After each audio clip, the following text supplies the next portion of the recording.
Thank you. His Excellency Mohammed Nasheed, former President of the Republic of the Maldives and current Speaker of the People's Majlis.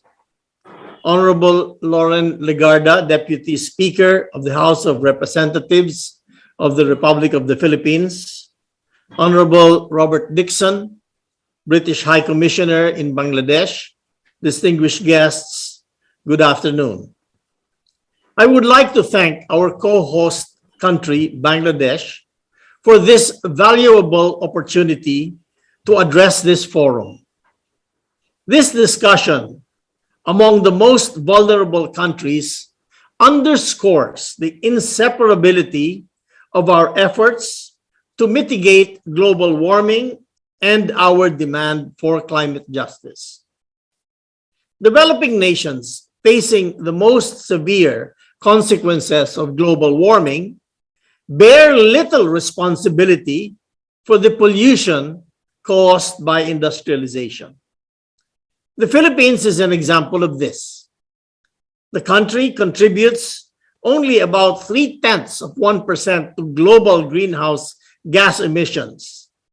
But as an archipelago sitting on the typhoon belt and the Pacific Ring of Fire, we are most exposed to adverse effects of climate change. The Philippines ranked 9th out of 181 nations in the world as the most affected country from extreme weather events in the 2020 World Risk Index. The Global Climate Risk Index 2021, meanwhile, ranked the Philippines 4th among 10 countries most severely hit by extreme weather events from 2000 to 2019. These rankings obviously do not bring us any comfort. Taking into account our own vulnerabilities in the face of global warming, the Philippines submitted an ambitious, nationally determined contribution. We committed to reduce greenhouse gas emissions by 75% over the next decade.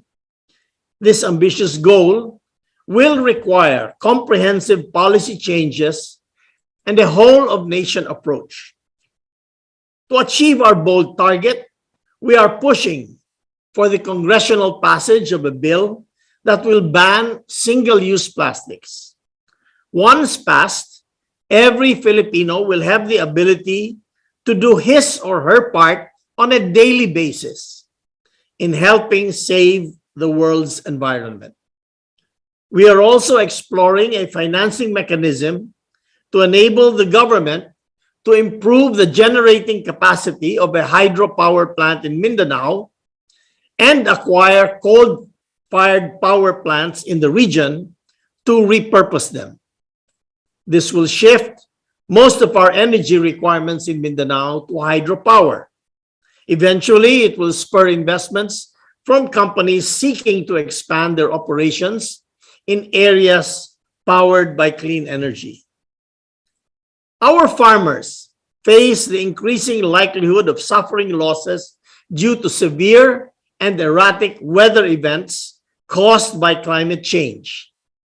With this, we are expanding the assets and crops that the Philippine Crop Insurance Corporation covers. Our ultimate goal is to transform this agency into a viable instrument that will provide our farmers adequate protection from crop losses while reinforcing our risk mitigation and resilience efforts.